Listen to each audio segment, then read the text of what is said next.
Looking at these documents, you can see exactly where the lie is buried. It is a classic example of pseudo-law, using real-sounding legal terms to create a document that has no actual authority. Here is the breakdown of the red flags in those photos that prove your point. 1. The kitchen sink of random agencies. If you look at the circular seal in the 4th and 5th images, it claims to be from the International Criminal Court of Justice, ICJ, ICCI, PCC. The reality, these are 3 completely different and unrelated organizations. The ICJ, International Court of Justice, deals with borders between countries. The ICC, International Criminal Court, deals with war crimes. The IPCC, Intergovernmental Panel on Climate Change, is a group of scientists who study global warming. Putting all those acronyms on one seal is like a doctor claiming they are certified by the FBI, NASA, and the FDA. It's designed to look intimidating to people who don't know the difference. 2. The Lord Sir Peter Grey signature. The seal is signed by a Supreme Justice Lord Sir Peter Grey. The fact, there is no such person on the ICJ or ICC bench. Judges at the ICJ are elected officials from various countries. They don't use British titles like Lord Sir in their official capacity at The Hague.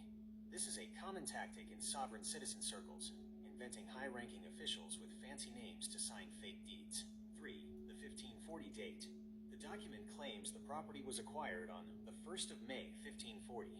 The history. In 1540, the United States didn't exist. Neither did the International Court of Justice, founded 1945, or the International Criminal Court, founded 2002.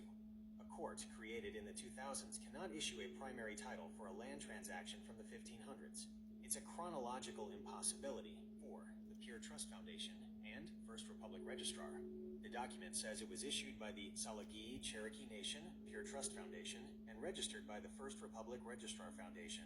These are private, non-government organizations. They are essentially just companies or foundations that people set up to print their own certificates. As you told her, a private foundation in Africa or anywhere else has no power to grant land in North Carolina or Virginia. 5. The UCC reference. Notice the text. The Uniform Commercial Code, UCC, is governing international, commercial, and pure trust foundation law. The law, the UCC, is a set of rules for business contracts, like buying a car or a refrigerator within the United States. It has absolutely nothing to do with sovereign states, indigenous birthrights, or international human rights. Your logic versus her paper. Her document says, the reality, certificate of sovereign state. Only the UN and other nations can recognize a state. A pure trust foundation cannot. 3 million acres. That land is already owned by millions of people and the US government. A foreign foundation cannot reassign it. Allodial title. In the US, only the government holds the ultimate title. All private land is subject to taxes and law. The verdict. You were 100% right. This is a paper state.